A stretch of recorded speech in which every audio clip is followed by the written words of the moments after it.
পড়ে শোনাচ্ছিলাম সৈয়দ মুজতবা আলীর ভ্রমণ কাহিনী দেশে বিদেশে। আজ এই বইটির তৃতীয় পর্ব। খাইবার পাস তো দুঃখে সুখে পেরুলুম এবং মনে মনে আশা করলুম এইবার গরম কমবে। কমল বটে, কিন্তু পাসের ভিতর পিচ ঢালা রাস্তা ছিল, তা সে সংকীর্ণই হোক আর বিস্তীর্ণই হোক। এখন আর রাস্তা বলে কোনো বালাই নেই। হাজারো বৎসরের লোক চলাচলের ফলে পাথর এবং অতি সামান্য মাটির উপর যে দাগ পড়েছে তারই উপর দিয়ে মোটর চলল। এই দাগের উপর দিয়ে পণ্যবাহিনীর যেতে আসতে কোনো অসুবিধা হয় না, কিন্তু মোটর আরোহীর পক্ষে যে কতদূর পীড়াদায়ক হতে পারে তার খানিকটা তুলনা হয় বীরভূম বাঁকুড়া ডাঙ্গা ও খোয়াইয়ে রাত্রিকালে গরুর গাড়ি চড়ার সঙ্গে। যদি সে গাড়ি 20 মাইল বেগে চলে, ভেতরে খড়ের পুরো তোষক না থাকে এবং ছোট বড় নুড়ি দিয়ে ডাঙ্গা খোয়াই ছেয়ে ফেলা হয়। আহমদ আলী যাত্রাকালে আমার মাথায় একটা 10 গজি বিরাট পাগড়ি বেঁধে দিয়েছিলেন। খাইবার পাসের মাঝখানে সে পাগড়ি আমাকে সর্দি গরমি থেকে বাঁচিয়েছিল।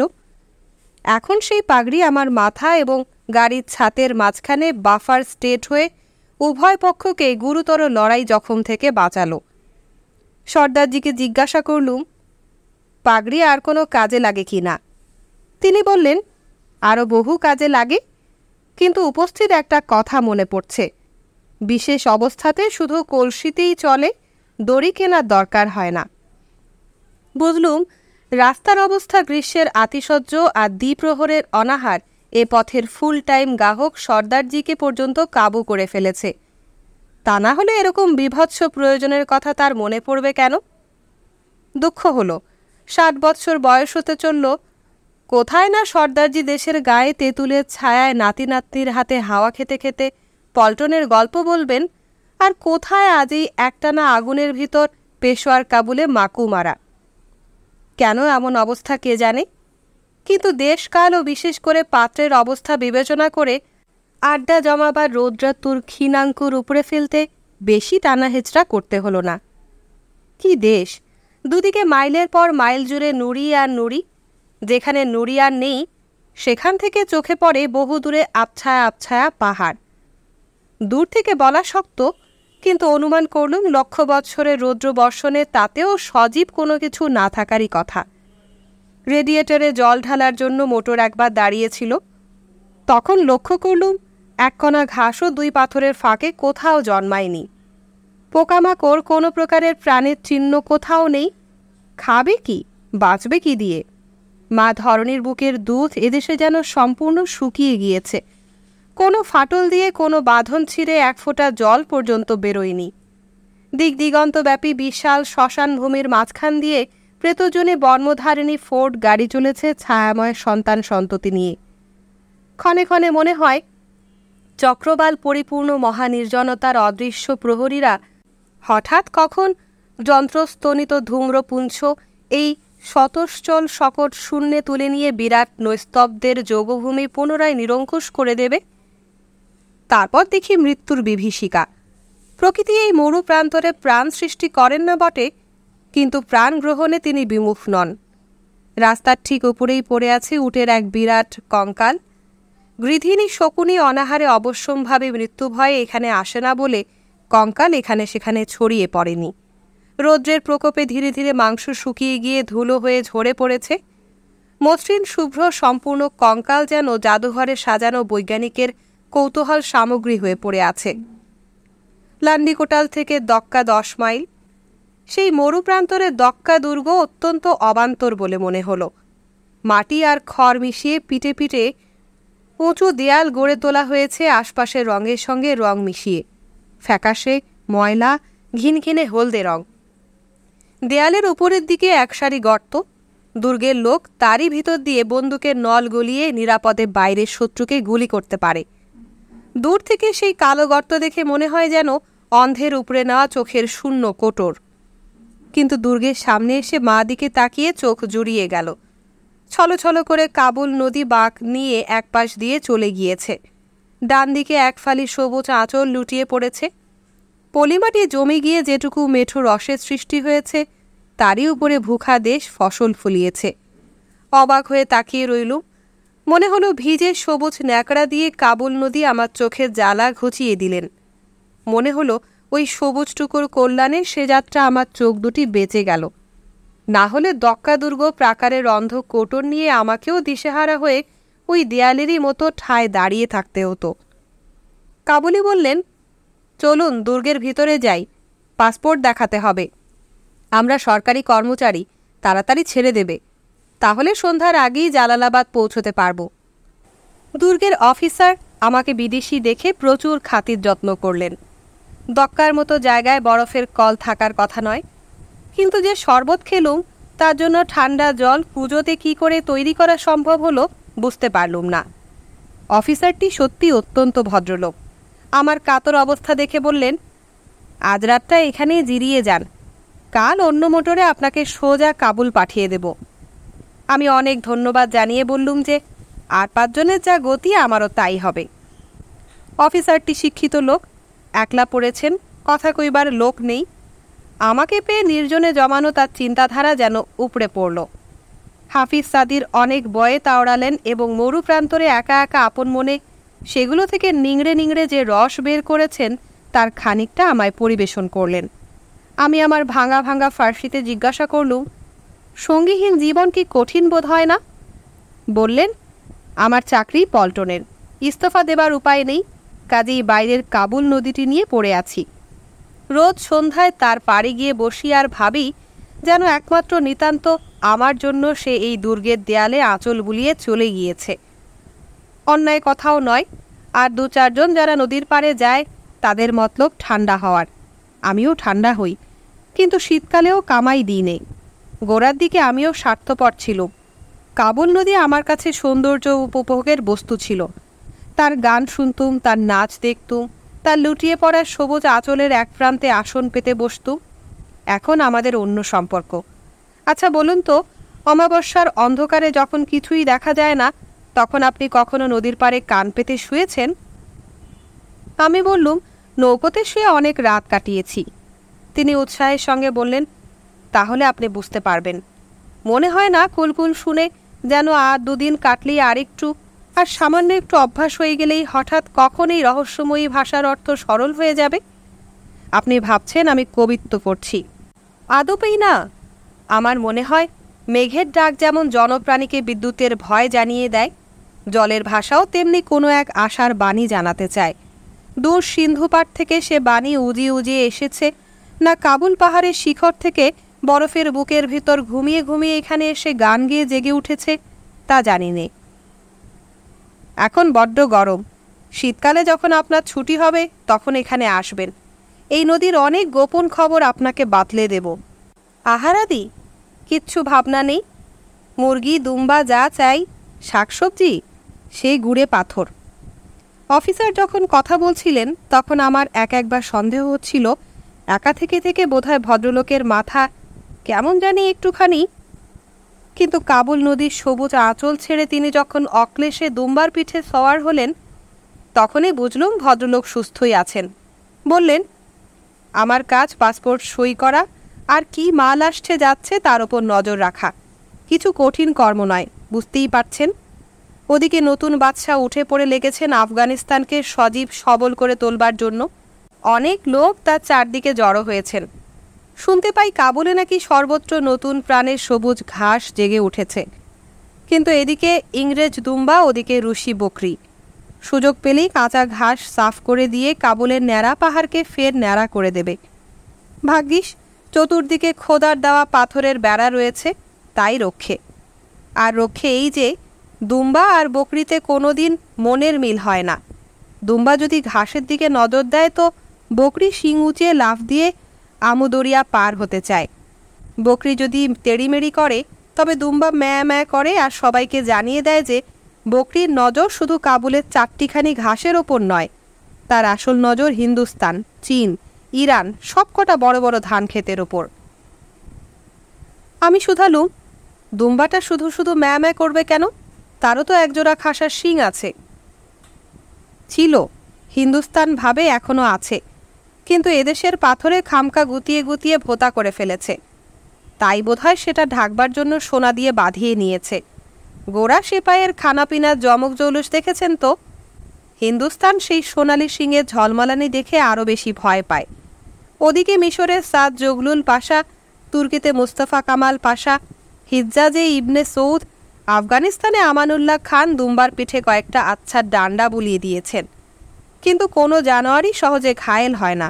জানোয়ার তো। আমি আঁতকে উঠলুম। কি ভয়ঙ্কর ডিসিশন! না, তা তো নয়। মনেই ছিল না যে স্বাধীন আফগানিস্তানে বসে কথা কইছি। অফিসার বলে যেতে লাগলেন, তাই আজ হিন্দুস্তান আফগানিস্তানে মিলেমিশে যে কাজ করতে যাচ্ছে সে বড় খুশির কথা, কিন্তু আপনাকে বহুত তকলিফ বরদাস্ত করতে হবে। কাবুল শক্ত জায়গা, শহরের চারদিকে পাথর, মানুষের দিলের ভিতর আরও শক্ত পাথর।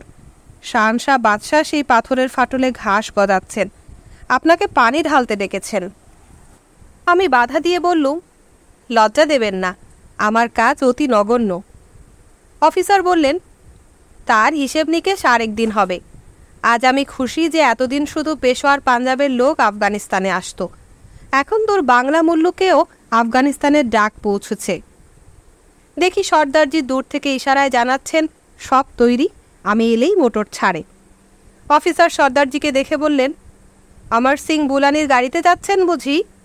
ওর মতো হুঁশিয়ার আর কলকবজায় ওস্তাদ ড্রাইভার এ রাস্তায় আর কেউ নেই।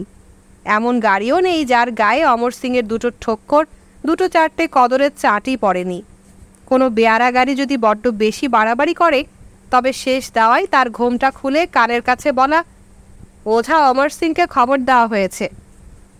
আর দেখতে হবে না, সেলফ স্টার্টার না, হ্যান্ডেল না, হঠাৎ গাড়ি পাই পাই করে ছুটতে থাকে। ড্রাইভার কোনো গতিকে যদি পিছন দিকে ঝুলে পড়তে পারে তবেই রক্ষা। কিন্তু হামেশাই দেখবেন লাইনের সবচেয়ে লজ্জর গাড়ি চালাচ্ছে অমর সিং। একটা মজা দেখবেন। বলে তিনি অমর সিংকে ডেকে বললেন, সর্দারজি, আমি একখানা নয়া গাড়ি কিনেছি, সিধা আমেরিকা থেকে আসছে, তুমি চালাবে? তনখা এখন যা পাচ্ছ তাই পাবে। অফিসারের নজরে পড়াতে সর্দারজি তো হাসি মুখে এসে সালাম করে দাঁড়িয়েছিলেন, কিন্তু কথা শুনে মুখ গম্ভীর হলো। পাগড়ির ন্যাচটা দু হাতে নিয়ে সর্দারজি ভাঁজ করেন আর ভাঁজ খোলেন, নজরও ওই দিকে ফেরানো। তারপর বললেন, হুজুরের গাড়ি চালানো বড়ি ইজ্জত কি বাত, কিন্তু আমার পুরনো চুক্তির মেয়াদ এখনও ফুরোয়নি। অফিসার বললেন, তাই নাকি? বড় আফসোসের কথা। তা সে চুক্তি শেষ হলে আমায় খবর দিও। আচ্ছা, তুমি এখন যাও, আমি খুদে আগাকে অর্থাৎ আমাকে পাঠিয়ে দিচ্ছি। তারপর আমার দিকে ফিরে বললেন, দেখলেন তো, নতুন গাড়ি সে চালাতে চায় না। চুক্তি ফুক্তি সব বাজে কথা। আমার ড্রাইভারের দরকার শুনলে এ লাইনের কোনো মোটরের গোসাই চুক্তির ফপর দালালি করতে পারে বলুন তো? তা নয়, অমর সিং নতুন গাড়ি চালিয়ে সুখ পায় না। পদে পদে যদি টায়ার না ফাটলো, ইঞ্জিন না বিগড়লো, ছাদখানা উড়ে না গেল, তবে সে মোটর চালিয়ে কি কেরামতি? সে গাড়ি তো বোরকা পরা মেয়েই চালাতে পারে। আমার কি মনে হয় জানেন, বুড়ি মরে গিয়েছে। মোটরের বনেট খুলতে পেলে সে এখন বউয়ের ঘোমটা খোলার আনন্দ পায়। নতুন গাড়িতে তার অজুহাত কোথায়? আমি জিজ্ঞাসা করলুম, বউয়ের ঘোমটা খোলার জন্য আবার অজুহাতের প্রয়োজন হয় নাকি? অফিসার বললেন, হয় হয়, রাজাধিরাজের বেলায়ও হয়। শুনুন, কাবুল বদখশান আধা হিন্দুস্তানের মালিক হুমায়ুন বাদশাহ জুবেদিকে কি বলেছেন? তবু যদি সাধি তোমা ভিখারির মতো দেখা মোরে দিতে করুণায়, বলো তুমি রহি অবগুণ্ঠনের মাঝে এরূপ দেখাতে নারী হায়। তৃষা তৃপ্তি মাঝে রবে ব্যবধান, অর্থহীনে অবগুণ্ঠন। আমার আনন্দ হতে সৌন্দর্য তোমার দূরে রাখে কোন আবরণ? একই গো সমরিল্লা তোমার আমায়, ক্ষমা দাও মাগি পরিহার। মরমের মর্ম যাহা তাই তুমি মোর, জীবনের জীবন আমার। সত্যেন দত্তের অনুবাদ। আফগানিস্তানের অফিসার যদি কবি হতে পারেন, তবে তার পক্ষে পীর হয়ে ভবিষ্যৎবাণী করাও কিছুমাত্র বিচিত্র নয়। তিনবার চাকা ফাটল, আর ইঞ্জিন সর্দারজির ওপর গোস্বা করে দুবার গুম হলেন। চাকা সারালো হ্যান্ডিম্যান, তদারক করলেন সর্দারজি। প্রচুর মেহেদি প্রলেপ সলিউশন লাগিয়ে বিবিজানের কদম মোবারক মেরামত করা হলো, কিন্তু তার মুখ ফোটাবার জন্য স্বয়ং সর্দারজিকে ওড়না তুলে অনেক কাকতি মিনতি করতে হলো। একবার চটে গিয়ে তিনি হ্যান্ডেল মারার ভয়ও দেখিয়েছিলেন। শেষটায় কোন শর্তে রফারফি হলো তার খবর আমরা পাইনি বটে, কিন্তু হরেক রকম আওয়াজ থেকে আমেজ পেলুম বিবিজান অনিচ্ছায় শ্বশুরবাড়ি যাচ্ছেন। জালালাবাদ পৌঁছবার কয়েক মাইল আগে তার কোমরবন্ধ অথবা নীতিবন্ধ কিংবা বেল্ট যাই বলুন ছিঁড়ে দুটুকরো হলো। তখন খবর পেলুম সর্দারজিও রাতকানা। রেডিওর কর্মচারী আমার কানটাকে মাইক্রোফোন ভেবে ফিসফিস করে প্রচার করে দিলেন, অদ্যকার মতো আমাদের অনুষ্ঠান এইখানেই সমাপ্ত হলো। কাল সকাল 7টায় আমরা আবার উপস্থিত হব। আধ মাইলটার দূরে আফগান সরাই। বেতারে সাহেব ও আমি আস্তে আস্তে সেদিকে এগিয়ে চললুম। বাদবাকি আর সকলে হইহল্লা করে করে গাড়ি ঠেলে নিয়ে চলল। বুঝলুম এদেশেও বাস চড়ার পূর্বে সাদা কালিতে কাবিননামায় লিখে দিতে হয়, বিবিজানের খুশি গমিতে তাহাকে স্বহস্তে স্কন্ধে ঠেলিয়া লইয়া যাইতে গররাজি হইব না। সর্দারজি তম্বি করে বললেন, একটু পা চালিয়ে, সন্ধ্যা হয়ে গেলে সরাইয়ের দরজা বন্ধ করে দেবে। সরাই তো নয়, ভীষণ দুশ্মনের মতো দাঁড়িয়ে এক চৌকো দুর্গ। কর্ম অন্তে নিভৃত পান্থশালাতে বলতে আমাদের চোখে যে স্নিগ্ধতার ছবি ফুটে ওঠে এর সঙ্গে তার কোনো সংস্রব নেই। 30 ফুট উঁচু হলদে মাটির নিরেট 4খানা দেয়াল, সামনের খানাতে এক বিরাট দরজা, তার ভেতর দিয়ে উট, বাস, ডবল ডেকার পর্যন্ত অনায়াসে ঢুকতে পারে। কিন্তু ভিতরে যাবার সময় মনে হয় এই শেষ ঠোকা, এ দানবের পেট থেকে আর বেরোতে হবে না। ঢুকেই থমকে দাঁড়ালুম। কত শত শতাব্দীর পুঞ্জীভূত দুর্গন্ধ আমাকে ধাক্কা মেরেছিল বলতে পারিনি, কিন্তু মনে হলো আমি যেন সে ধাক্কায় 3 গজ পিছিয়ে গেলুম। ব্যাপারটা কী বুঝতে অবশ্য বেশি সময় লাগলো না। এলাকাটা মৌসুমি হওয়ার বাইরে, তাই এখানে কখনো বৃষ্টি হয় না। যথেষ্ট উঁচু নয় বলে বরফও পড়ে না। আশেপাশে নদী বা ঝর্ণা নেই বলে ধোয়া মোছার জন্য জলের বাজে খরচার কথাও ওঠে না। অতএব সিকান্দার শাহী, বাজিরাজ থেকে আরম্ভ করে পরশুদিনের আস্ত ভেড়ার পাল যেসব অবদান রেখে গিয়েছে তার স্থূলভাগ মাঝে মাঝে সাফ করা হয়েছে বটে, কিন্তু সূক্ষ্ম গন্ধ সর্বত্র এমনই স্তরীভূত হয়ে আছে যে ভয় হয় ধাক্কা দিয়ে না সরালে এগিয়ে যাওয়া অসম্ভব। ইচ্ছে করলে চামচ দিয়ে কুড়ে কুড়ে তোলা যায়। চতুর্দিকে উঁচু দেয়াল, মাত্র একদিকে 1খানা দরজা। বাইরের হাওয়া তারই সামনে এসে থমকে দাঁড়ায়। অন্যদিকে বেরোবার পথ নেই দেখে ওই জালিয়ানওয়ালা বাগে আর ঢোকে না। সূচিভেদ্য অন্ধকার দেখেছি, এই প্রথম সূচিভেদ্য দুর্গন্ধ শুকলুম। দুর্গ প্রাকারকে পেছনের দেয়াল স্বরূপ ব্যবহার করে 4 সারি কুঠরি নয়, খোপ। শুধু দরজার জায়গাটা ফাঁকা। খোপগুলোর 3 দিক বন্ধ, সামনের চত্বরের দিকে খোলা। বেতারওয়ালা সরাইয়ের মালিকের সঙ্গে দর কষাকষি করে আমাদের জন্য একটা খোপ ভাড়া নিলেন।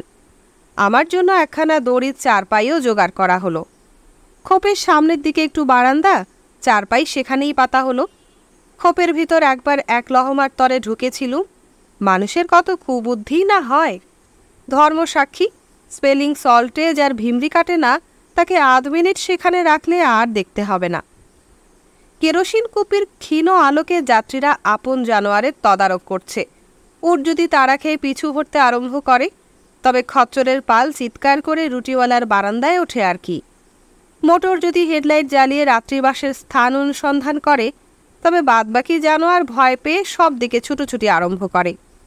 মালিকেরা তখন আবার চিৎকার করে আপন আপন জানোয়ার খুঁজতে বেরোয়। বিচুলি নিয়ে টানাটানি, রুটির দোকানে দর কষাকষি, মোটর মেরামতের হাতুড়ি পেটা, মোরগ জবাইয়ের ঘরঘরানি, আর পাশের খোপের বারান্দায় খান সাহেবের নাক ডাকানি। তার নাসিকা আর আমার নাকের মাঝখানে তফাৎ 6 ইঞ্চি। সিথান বদল করার উপায় নেই। পা তাহলে পশ্চিম দিকে পড়ে ও মুখ উটের ন্যাজের চামর ব্যজন পায়। আর উট যদি পিছু হটতে আরম্ভ করে, তবে কি হয় না হয় বলা কিছু কঠিন নয়। গোমূত্রের মতো পবিত্র জিনিসেও প্রপাত স্নানের ব্যবস্থা নেই। তবে একথা ঠিক, দুর্গন্ধ ও নোংরামি সহ্য করে কেউ যদি সরাইয়ে জ্ঞান অন্বেষণ অথবা আড্ডার সন্ধানে একটা চক্কর লাগায়, তবে তাকে নিরাশ হতে হবে না। আহমদ আলীর ফিরিস্তি মাফিক সব জাত, সব ভাষা তো আছেই। তার ওপর গুটি কয়েক সাধু সজ্জন, 2-1 হজযাত্রী পায়ে চলে মক্কা পৌঁছাবার জন্য তারা ভারতবর্ষ থেকে বেরিয়েছে। এদের চোখে মুখে কোনো ক্লান্তির চিহ্ন নেই, কারণ এরা চলেন অতি মন্দ গতিতে এবং নোংরামি থেকে গা বাঁচাবার কায়দাটা এরা ফ্রন্টিয়ারেই রপ্ত করে নিয়েছেন। সম্বল সামর্থ্য এদের কিছুই নেই, উপরে আল্লাহর মর্জি ও নিচে মানুষের দাক্ষিণ্য, এই দুই তাদের নির্ভর। অনৈসর্গিক পাপের আভাস ইঙ্গিত আছে, কিন্তু সেগুলো হির্শফেল্ড সাহেবের জিম্মাতে ছেড়ে দেওয়াই ভালো। সেই 7 সকালে পেশোয়ারের আন্ডা রুটি খেয়ে বেরিয়েছিলুম, তারপর পেটে আর কিছু পড়েনি। দক্কার শরবত পেট পর্যন্ত পৌঁছয়নি। শুকনো তালু গলায় তাকে শুষে নিয়েছিল, কিন্তু চতুর্দিকে নোংরামিতে এমনই গা ঘিন ঘিন করছিল যে কোনো কিছু গিলবার প্রবৃত্তি ছিল না। নিজের আদিক্ষেতায় নিজের উপর বিরক্তও ধরছিল।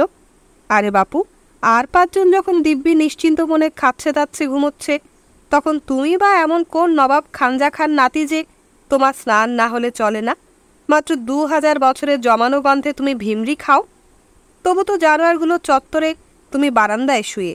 মা জননী মেরি সরাইয়েও জায়গা পাননি বলে শেষটায় গাধা খচ্চরের মাঝখানে প্রভু যিশুর জন্ম দেননি। ছবিতে অবশ্য সাহেব শুভরা যতদূর সম্ভব সাফসুত্র করে সবকিছু এঁকেছেন, কিন্তু শাকে ঢাকা পড়ে কটা মাছ?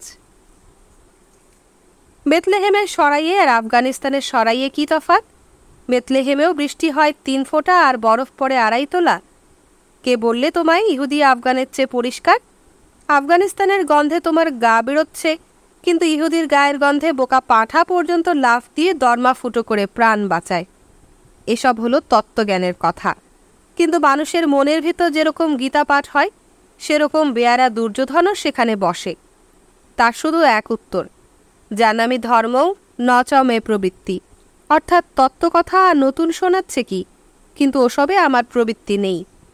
তার ওপর আমার বেয়ারা মনের হাতে আরেকখানা খাসা উত্তরও ছিল, সর্দারজি ও বনের বাসিনীতে যদি সাঁঝে ঝোঁকে ঢলাঢলি আরম্ভ না হতো, তবে অনেক আগেই জালালাবাদের সরকারি ডাকবাংলোয় পৌঁছে সেখানে তোমাতে আমাতে স্নানাহার করে এতক্ষণে নার্গিস ফুলের বিছানায় চিনার গাছের দোদুল হাওয়ায় মনের হরিষে নিদ্রা যেতুম না। বেয়ারা মন কিছু কিছু তত্ত্বজ্ঞানেরও সন্ধান রাখে, না হলে বিবেক বুদ্ধির সঙ্গে একঘরে সারা জীবন কাটায় কি করে? ফিসফিস করে তর্কও জুড়ে দিয়ে বলল, মা মেরি ও যিশুর যে গল্প বললে সে হলো বাইবেলিক ইচ্ছা। মুসলমান শাস্ত্রে আছে বিবি মরিয়ম খেজুর গাছের তলায় ঈসা মসিহকে প্রসব করেছিলেন। বিবেক বুদ্ধি? সে কি কথা! ডিসেম্বরের শীতে মা মেরি গেছেন গাছতলায়? বেয়ারা মন, কেন বাপু, তোমার বাইবেলেই তো রয়েছে, প্রভু জন্মগ্রহণ করলে পর দেবদূতেরা সেই সুসমাচার মাঠের মাঝখানে গিয়ে রাখাল ছেলেদের জানালেন। গয়লা ছেলে যদি শীতের রাতে মাঠে কাটাতে পারে, তবে ছুতুরের বই পারবে না কেন শুনি? তার উপর গর্ভযন্ত্রণা, সর্বাঙ্গে তখন গলগল করে ঘাম ছোটে। ধর্ম নিয়ে তর্কাতর্কি আমি আদপেই পছন্দ করিনি। দুজনকে 2 ধমক দিয়ে চোখ বন্ধ করলুম। চত্বরের ঠিক মাঝখানে 40-50 হাত উঁচু একটা প্রহরী শিখর, সেখান থেকে হঠাৎ এক হুঙ্কার ধ্বনি নির্গত হয়ে আমার তন্দ্রা ভঙ্গ করল। শিখরের চূড়ো থেকে সরাইওয়ালা চেঁচিয়ে বলছিল, সরাই যদি রাত্রিকালে দস্যু দ্বারা আক্রান্ত হয়, তবে হে যাত্রীদল, আপন আপন মাল যান বাঁচাবার জিম্মাদারি তোমাদের নিজের। ওইটুকুই বাকি ছিল। সরাইয়ের সব কষ্ট চাঁদপানা মুখ করে সয়ে নিয়েছিলুম ওই জানটুকু বাঁচাবার আশায়। সরাইওয়ালা সেই জিম্মাদারিটুকু আমার হাতে ছেড়ে দেওয়ায় যখন আর কোনো ভরসা কোনো দিকে রইল না, তখন আমার মনে এক অদ্ভুত শান্তি আর সাহস দেখা দিল। উর্দুতে বলে, নঙ্গে সে খুদা ভি ডরতে হ্যায়, অর্থাৎ উলঙ্গকে ভগবান পর্যন্ত সমঝে চলেন। সোজা বাংলায় প্রবাদটার সামান্য অন্য রূপ নিয়ে অল্প একটু গীতিরসে ভেজা হয়ে বেরিয়েছে, সমুদ্রে শয়ন যার শিশিরে কি ভয় তার। ভাষাতত্ত্ব নিয়ে আমার মনে তখন আরও একটা খটকা লাগলো। রেডিওওয়ালা চোস্ত ফার্সি জানার কথা, তাকে জিজ্ঞাসা করলুম, ওই যে সরাইওয়ালা বলল মাল জানের তদারকি, আপন আপন কাঁধে, এ কথাটা আমার কানে কেমনতর নতুন ঠেকল। সমাজটা কি জানমাল নয়? অন্ধকারে রেডিওওয়ালার মুখ দেখা যাচ্ছিল না, তাই তার কথা অনেকটা বেতার বার্তার মতো কানে এসে পৌঁছল। বললেন, ইরান দেশের ফার্সিতে বলে জানমাল, কিন্তু আফগানিস্তানে জান সস্তা, মালের দাম ঢের বেশি, তাই বলে মাল জান। আমি বললুম, তাই বোধ করি হবে। ভারতবর্ষেও প্রাণ বেজায় সস্তা, তাই আমরাও বলি ধনে প্রাণে মেরো না। প্রাণে ধনে মেরো না কথাটা কখনো শুনিনি।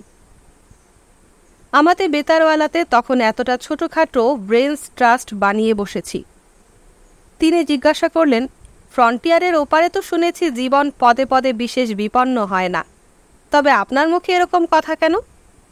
আমি বললুম, বুলেট ছাড়া অন্য নানা কায়দায়ও তো মানুষ মরতে পারে।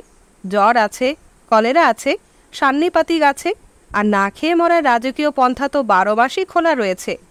সে পথ ধরলে দুদণ্ড জিরোবার তরে সরাই বলুন আর হাসপাতালই বলুন, কোনো কিছুরই বালাই নেই। বেতারবাণী হলো, না খেয়ে মরতে পারাটা তামাম প্রাচ্যভূমির অনবদ্য প্রতিষ্ঠান। একে অজরামর করে রাখার নিঃস্বার্থ প্রচেষ্টার নামান্তর হোয়াইট মেন্স বার্ডেন। কিন্তু আফগানরা প্রাচ্যভূমির ছোট জাত বলে নিজের মোট নিজেই বইবার চেষ্টা করে। সাধারণত এই মোট নিয়ে প্রথম কড়াকড়ি লাগায় ধর্মপ্রাণ মিশনারিরা, তাই আফগানিস্তানে তাদের ঢোকা কড়া বারণ। কোনো অবস্থাতেই কোনো মিশনারিকে পাসপোর্ট দেওয়া হয় না। মিশনারির পরে আসে ইংরেজ, তাদেরও আমরা পারতপক্ষে ঢুকতে দিই না। ব্রিটিশ রাজদূতাবাসের জন্য যে কজন ইংরেজের নিতান্ত প্রয়োজন, তাদেরই আমরা বড় অনিচ্ছায় বরদাস্ত করেছি। এই দুটি খবর আমার কর্ণকুহরে মথি ও মার্ক লিখিত 2 সুসমাচারের ন্যায় মধু সিঞ্চন করল। গুলিস্তান বোস্তানের খুশবাই হয়ে সকল দুর্গন্ধ মেরে ফেলে আমার চোখে গোলাপি ঘুমের মোলায়েম তন্দ্রা এনে দিল। জিন্দাবাদ আফগানিস্তান! না হয় থাকলোই বা লক্ষ লক্ষ ছাড় পোকা সে দেশের 4 পায়ের সঙ্গে সঙ্গে জিন্দা হয়ে। ভোরবেলা ঘুম ভাঙল আজান শুনে। নামাজ পড়ালেন বুখারার এক পুস্তিন সদাগর। উৎকৃষ্ট আরবি উচ্চারণ শুনে বিস্ময় মানলুম যে তুর্কিস্তানে এত ভালো উচ্চারণ টিকে রইল কি করে। বেতারওয়ালাকে জিজ্ঞাসা করাতে তিনি বললেন, আপনি নিজেই জিজ্ঞেস করুন না। আমি বললুম, কিছু যদি মনে করেন। আমার এই সংকোচে তিনি এত আশ্চর্য হলেন যে বুঝতে পারলুম খাস প্রাচ্য দেশে অচেনা অজানা লোককে যে কোনো প্রশ্ন জিজ্ঞাসা করতে বাধা নেই। পরে জানলুম যার সম্বন্ধে কৌতূহল দেখানো হয় সে তাতে বরঞ্চ খুশি হয়। মোটরে বসে তারই খেই তুলে নিয়ে আগের রাতের অভিজ্ঞতার জমা খরচা নিতে লাগলুম। গ্রেট ইস্টার্ন পান্থশালা, আফগান সরাইও পান্থশালা। সরাইয়ের আরাম বেড়ান্ত দেখা হলো, গ্রেট ইস্টার্ন গ্র্যান্ডেরও খবর কিছু জানা আছে। মার্কস না পড়েও চোখে পড়ে যে সবাই গরিব, হোটেল ধনী, কিন্তু প্রশ্ন তাই দিয়ে কি সব পার্থক্যের অর্থ করা যায়? সরাইয়েও জন আষ্টেক এমন সদাগর ছিলেন যারা অনায়াসে গ্রেট ইস্টার্নের সুইট নিতে পারেন। তাদের সঙ্গে আলাপচারি হয়েছে। গ্রেট ইস্টার্নের বড় সাহেবদের কিছু কিছু চিনি, কিন্তু আচার ব্যবহারে কি ভয়ঙ্কর তফাৎ! এই 8 জন ধনী সদাগর ইচ্ছে করলেই একত্র হয়ে উত্তম খানাপিনা করে জুয়োয় 200-400 টাকা এদিকে ওদিকে ছড়িয়ে দিয়ে রাত কাটাতে পারতেন। চাকর বাকর সন্ত্রস্ত হয়ে হুজুরদের হুকুম তামিল করত। শহরের ভিখিরি ফকিরদের তো ঠেকিয়ে রাখতই, সাধু সজ্জনদেরও সঙ্গেও এদের কোনো যোগাযোগ হতো না। পৃথক হয়ে আপন আপন দৃঢ়দর দস্তর বয়ে এরা তো বসে থাকলেনই না, 8 জন মিলে খানদানি গোঠও এরা পাকালেন না। নিজ নিজ পণ্যবাহিনীর ধনী গরিব আর 5 জনের সঙ্গে এদের দহরম মহরম আগের থেকে তো ছিলই। তার ওপরে সরাইয়ে আসন পেতে জিরিয়ে জুড়িয়ে নেওয়ার পর তারাও আরও 5 জনের তত্ত্ব তালাশ করতে আরম্ভ করলেন। তার ফলে হরেক রকমের আড্ডা জমে উঠল। ধনী গরিবের পার্থক্য জামা কাপড়ের টিকে থাকলো বটে, কিন্তু কথাবার্তায় সেসব তফাৎ রইল না। 2-4টে মোসাহেব ইয়েসম্যান ছিল সন্দেহ নেই, তা সে গরিব আড্ডা সর্দারেরও থাকে। ব্যবসা বাণিজ্য, তত্ত্বকথা, দেশ বিদেশের রাস্তাঘাট, গিরি সংকট, ইংরেজ রুশের মন কষাকষি, পাগলা উঠ কামড়ালে তার দাওয়াই, সর্দারজির মাথার ছিট, সব জিনিস নিয়েই আলোচনা হলো। গরিব ধনী সকলেরই সকল রকম সমস্যায় আড্ডার দয়ে মোজে কখনো ডুবল, কখনো ভাসল। কিন্তু বাকচতুর গরিব ও ধনীর পোলাও কালিয়ার আশায় বেসরম বাদন নাচ নাচল না। ঝগড়া কাজিয়াও আড্ডার চোখের সামনের চাতালে হচ্ছে। কথাবার্তার খোঁচাখুচিতে যতক্ষণ উভয় পক্ষ সন্তুষ্ট, ততক্ষণ আড্ডা সেসব দেখেও দেখে না, শুনেও শোনে না। কিন্তু মারামারির পূর্বাভাস দেখা দিলেই কেউ না কেউ মধ্যস্থ হয়ে বখেরা ফয়সালা করে দেয়। মনে পড়ল বায়োস্কোপের ছবি, সেখানে 2 সাহেবের ঝগড়া লাগে আর 5 জন ভোটে গিয়ে জায়গা করে দিয়ে গোল হয়ে দাঁড়ায়। 2 সাহেব তখন কোট খুলে ছুঁড়ে ফেলেন, আর সকলে দয়ার শরীর কোটটাকে ধুলোয় গড়াতে দেন না, লুফে নেন। তারপর শুরু হয় ঘুষাঘুষি, রক্তারক্তি। 5 জন বিনা টিকিটে তামাশা দেখে আর সমস্ত বর্বরতাটাকে অন্য লোকের নিতান্ত ঘরোয়া ব্যাপার নাম দিয়ে ক্ষীণ বিবেক দংশনে প্রলেপ লাগায়। সরাইয়ে কারো কোনো নিতান্ত ঘরোয়া ব্যাপার নেই, তাই পার্সোনাল ইডিওসিনক্রেসি বা খেয়াল খুশির ছিটপিয়ে কেউ সরাইয়ে আশ্রয় নেয় না। অথবা বলতে পারেন সকলেই যে যার খুশি মতো কাজ করে যাচ্ছে, আপনি আপত্তি জানাতে পারবেন না, আর আপনিও আপনার পছন্দ মতো যা খুশি করে যাবেন, কেউ বাধা দেবে না। হাতাহাতি না হলেই হলো, তাতে করে ভালো মন্দ দুইই হয়। একদিকে যেমন গরম ধুলা তৃষ্ণা সত্ত্বেও মানুষ একে অন্যকে প্রচুর বরদাস্ত করতে পারে, অন্যদিকে তেমনি সকলেই সরাইয়ের কুঠুরি চত্বর নির্মমভাবে নোংরা করে। একদিকে নিবিড় সামাজিক জীবনযাত্রা, অন্যদিকে ব্যক্তিগত স্বাধীনতার চূড়ান্ত বিকাশ, অর্থাৎ কমিউনিটি সেন্স আছে কিন্তু সিভিক সেন্স নেই। ভাবতে ভাবতে দেখি সরাইয়ে এক রাত্রি বাস করেই আমি আফগান তুর্কমান সম্বন্ধে নানা রকম মতবাদ সৃষ্টি করতে আরম্ভ করেছি। হুঁশিয়ার হয়ে ভিতরের দিকে তাকানো বন্ধ করলুম, কিন্তু বাইরের দিকে তাকিয়েই দেখব আর কি, সেই আগের দিনকার জনপদ বা জনশূন্য শিলা পর্বত। সর্দারজিকে বললুম, রাত্রিরে যখন গা বেরোচ্ছিল তখন একটু সুপুরি পেলে বড় উপকার হতো, কিন্তু সরাইয়ে পানের দোকান তো দেখলুম না। সর্দারজি বললেন, পান কোথায় পাবেন বাবু সাহেব? পেশাওয়ারেই শেষ পানের দোকান, তার পশ্চিমে আফগানিস্তান ইরান ইরাকের কোথাও পান দেখিনি। পল্টনে ড্রাইভারি করার সময় এসব দেশে আমার ঘোরা হয়ে গিয়েছে। পাঠানো তো পান খায় না, পেশাওয়ারের পানের দোকানের গ্রাহক সব পাঞ্জাবি। তাই তো মনে পড়ল কলুটুলা জাকারিয়া স্ট্রিটে হোটেলের গাড়ি বারান্দার বেঞ্চে বসে কাবুলিরা শহর রাঙ্গা করে না বটে। আরও মনে পড়ল দক্ষিণ ভারতে বর্মা মালয়ে এমনকি খাসিয়া পাহাড়েও প্রচুর পান খাওয়া হয়, যদিও এদের কেউই কাশী লখনৌয়ের মতো তরিবধ করে জিনিসটার রস উপভোগ করতে জানে না। তবে কি পান অনার্য জিনিস? পান কথাটা তো আর্য, কর্ণ থেকে কান, বর্ণ থেকে পান। তবে সুপারি? কথাটা তো সংস্কৃত নয়, লখনৌয়ে বলে ডলি অথবা ছালিয়া, সেগুলোও তো সংস্কৃত থেকে আসেনি। কিন্তু পূর্ববঙ্গে গুয়া কথাটার গুবাক না গুবাক কি একটা সংস্কৃত রূপ আছে না? কিন্তু তা হলেও তো কোনো কিছু সমাধান হয় না, কারণ পাঞ্জাব দোয়াব এসব উন্নাসিক আর্যভূমি ত্যাগ করে খাঁটি গুবাক হঠাৎ পূর্ববঙ্গে গিয়ে গাছের ডগায় আশ্রয় নেবেন কেন? আজকের দিনে হিন্দু মুসলমানের সব মঙ্গলিককেই সুপারির প্রয়োজন হয়, কিন্তু গৃহসূত্রের ফিরিস্তিতে গুবাক গুবাক না, মনে তো পড়ে না। তবে কি এ নিতান্তই অনার্যজন সুলভ সামগ্রী পূর্বপ্রাচ্য থেকে উজিয়ে উজিয়ে পেশোয়ার অবধি পৌঁছেছে?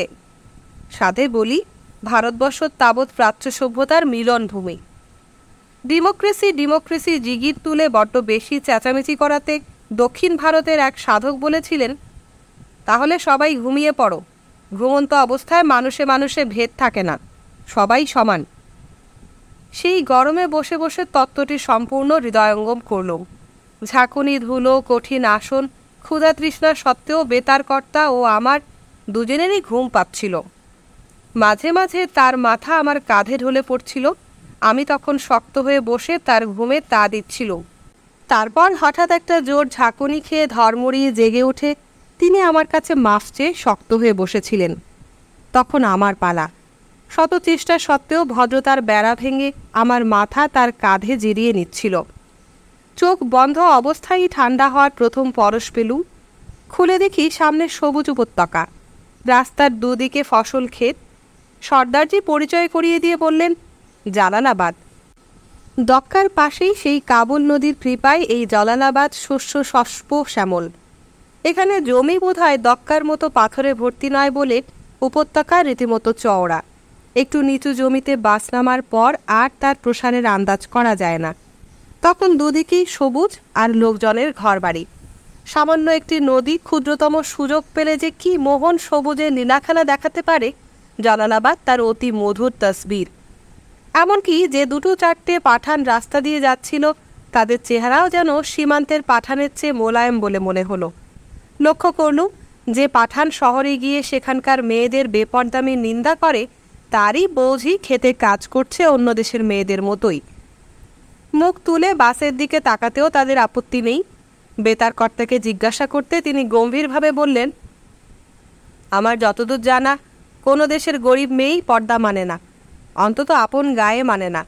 শহরে গিয়ে মধ্যবিত্তের অনুকরণে কখনো পর্দা মেনে ভদ্রলোক হবার চেষ্টা করে, কখনো কাজকর্মের অসুবিধা হয় বলে গায়ে রেওয়াজই বজায় রাখে। আমি জিজ্ঞাসা করলুম, আরবের বেদুইন মেয়েরা? তিনি বললেন, আমি ইরাকে তাদের বিনা পর্দায় ছাগল চড়াতে দেখেছি। থাক উপস্থিতির সব আলোচনা, গোটা দেশটা প্রথমে দেখে নেই, তারপর রীতিরেওয়াজ ভালো মন্দের বিচার করা যাবে। গাড়ি সদর রাস্তা ছেড়ে জালালাবাদ শহরে ঢুকল। কাবুলিরা সব বাসের পেট থেকে বেরিয়ে 1 মিনিটের ভিতর অন্তর্ধান। কেউ একবার জিজ্ঞেস পর্যন্ত করলো না বাস ফের ছাড়বে কখন। আমার তো এই প্রথম যাত্রা, তাই সর্দারজিকে শুধালুম, বাস আবার ছাড়বে কখন? সর্দারজি বললেন, আবার যখন সবাই জড়ো হবে। জিজ্ঞাসা করলুম, সে কবে? সর্দারজি যেন একটু বিরক্ত হয়ে বললেন, আমি তো আর কি জানি, সবাই খেয়ে দিয়ে আসবে যখন তখন। বেতার কর্তা বললেন, ঠায় দাঁড়িয়ে করছেন কি, আসুন আমার সঙ্গে। আমি শুধালুম, আর সব গেল কোথায়, ফিরবেই বা কখন? তিনি বললেন, ওদের জন্য আপনি এত উদ্বিগ্ন হচ্ছেন কেন? আপনি তো ওদের মালজানের জিম্মাদার নন। আমি বললুম, তা তো নই, কিন্তু যেরকমভাবে হুট করে সবাই নিরুদ্দেশ হলো, তাতে তো মনে হলো না যে ওরা শিগগির ফিরবে। আজ সন্ধ্যায় তাহলে কাবুল পৌঁছবো কি করে? বেতার কর্তা বললেন, সে আশা শিখেই তুলে রাখুন, ওদের তো কাবুল পৌঁছবার কোনো তাড়া নেই। বাস যখন ছিল না তখন ওরা কাবুল পৌঁছতো 15 দিনে, এখন 4 দিন লাগলেও তাদের আপত্তি নেই। ওরা খুশি, ওদের হেঁটে যেতে হচ্ছে না, মালপত্র তদারক করে গাধা খচ্চরের পিঠে চাপাতে নামাতে হচ্ছে না, তাদের জন্য বিচুলির সন্ধান করতে হচ্ছে না। জালালাবাদ পৌঁছেছে, এখানে সকলেরই কাকা মামা শালা কেউ না কেউ আছে, তাদের তত্ত্ব তালাশ করবে, খাবে দাবে, তারপর ফিরে আসবে। আমি চুপ করে গেলুম। দক্কাতে অফিসারকে বলেছিলুম, আর 5 জনের যা গতি আমারও তাই হবে।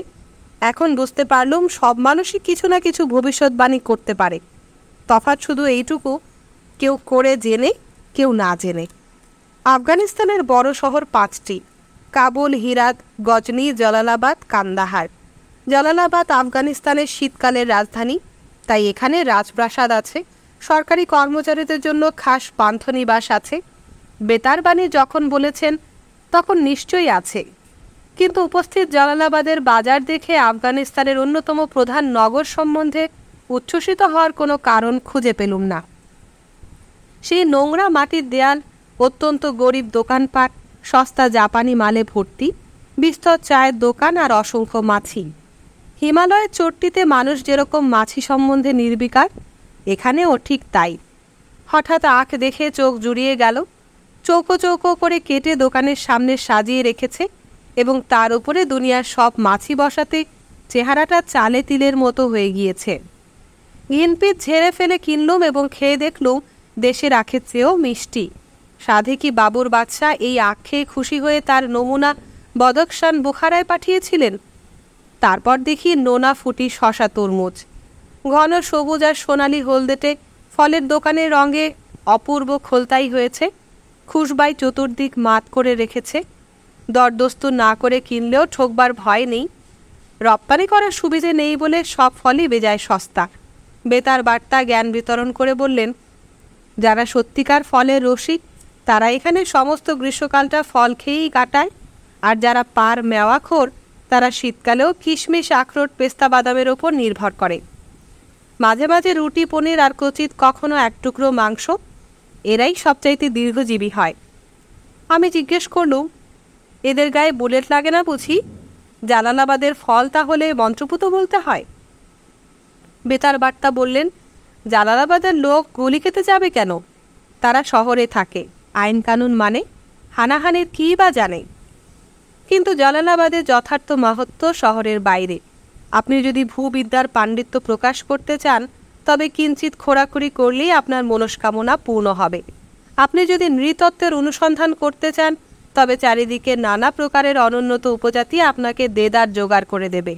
যদি মার্ক্সবাদের প্রাচ্যদেশীয় পটভূমি তৈরি করতে চান তবে মাত্র অ্যাঙ্গেলসের অরিজিন অফ দি ফ্যামিলি খানা সঙ্গে নিয়ে আসুন, বাদবাকি সব এখানে পাবেন। জালালাবাদের গ্রামাঞ্চলে পরিবার পত্তনের ভিড় আর 100 মাইল দূরে কাবুলে রাষ্ট্র নির্মাণের গম্বুজ শিখর বিরাজমান। যদি ঐতিহাসিক হন তবে গান্ধারী, সিকন্দার, বাবুর, নাদিরের বিজয় অভিযান বর্ণনার কতটা খাঁটি কতটা ঝুটা নিজের হাতে যাচাই করে নিতে পারবেন। যদি ভূগোল অর্থনীতির সমন্বয়ে প্রমাণ করতে চান যে 3 ফোঁটা নদীর জল কী করে নব নব মন্বন্তরের কারণ হতে পারে, তাহলে জালালাবাদে আস্তানা গেড়ে কাবুল নদীর উজান ভাটা করুন। আর যদি গ্রিক ভারতীয় ভাস্কর্যের প্রয়োগভূমির অনুসন্ধান করেন, তবে তার রঙ্গভূমি তো জালালাবাদের কয়েক মাইল দূরে হাদ্দা গ্রামে। ধ্যানী বুদ্ধ, কঙ্কালসার বুদ্ধ, অমিতাভ বুদ্ধ, যত রকমের মূর্তি চান, গান্ধার শৈলীর যত উদাহরণ চান, সব উপস্থিত। মাটির উপর কিঞ্চিত, ভেতরে প্রচুর। ঢিপি ঢাপা দেখামাত্র অজ্ঞ লোকেও বলতে পারে। আর যদি আপনি পাণ্ডিত্যের বাজারে সত্যিকার দাও মারতে চান, তবে দেখুন সিন্ধুর পারে মঞ্জোদারো বেরোলো, ইউফ্রেটিস টাইগ্রিসের পারে অসিরীয় বেবিলিনীয় সভ্যতা বেরোলো, নীলের পারে মিশরীয় সভ্যতা বেরোলো। এর সবকটাই পৃথিবীর প্রাকার্য প্রাচীন সভ্যতা। শুনতে পাই নর্দমার পারে ওই রকম একটা দাও মারার জন্য একপাল পণ্ডিত মাথায় গামছা বেঁধে শাবল নিয়ে লেগে গিয়েছেন। সেখানে গিয়ে বাজার ফোনঠাসা করতে পারবেন না, উল্টো দেউলে হবার সম্ভাবনাই বেশি। আর যদি নিতান্তই বরাজ্জোরে কিছু একটা পেয়ে যান, তবে হবেন না হয়ে রাখাল বাড়ুচ্ছে। একপাল মার্শাল উড়োউড়ি করছে, ছো মেরে আপনারই কাঁচামাল বিলেত নিয়ে গিয়ে 3 ভলুম চামড়ায় বেঁধে আপনারই মাথায় ছুঁড়ে মারবে। শোনেননি গুণী বলেছেন, একবার ঠকলে ঠকের দোষ, 2 বার ঠকলে তোমার দোষ। তাই বলি জালালাবাদ যান, মঞ্জোদড়োর কনিষ্ঠ ভ্রাতার উদ্ধার করুন। তাতে ভারতের গর্ব 12 আনা, আফগানিস্তানের 4 আনা।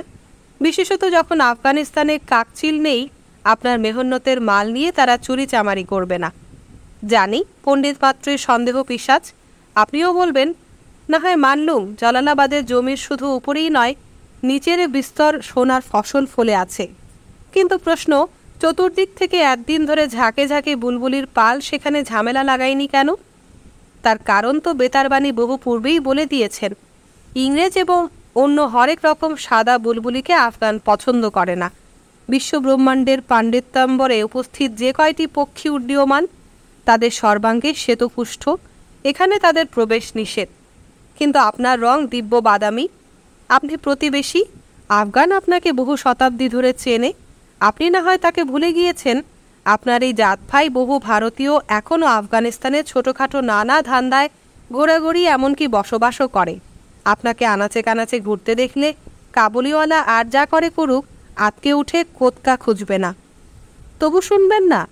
সাধে বলি, সব কিছু পণ্ড না হলে পণ্ডিত হয় না।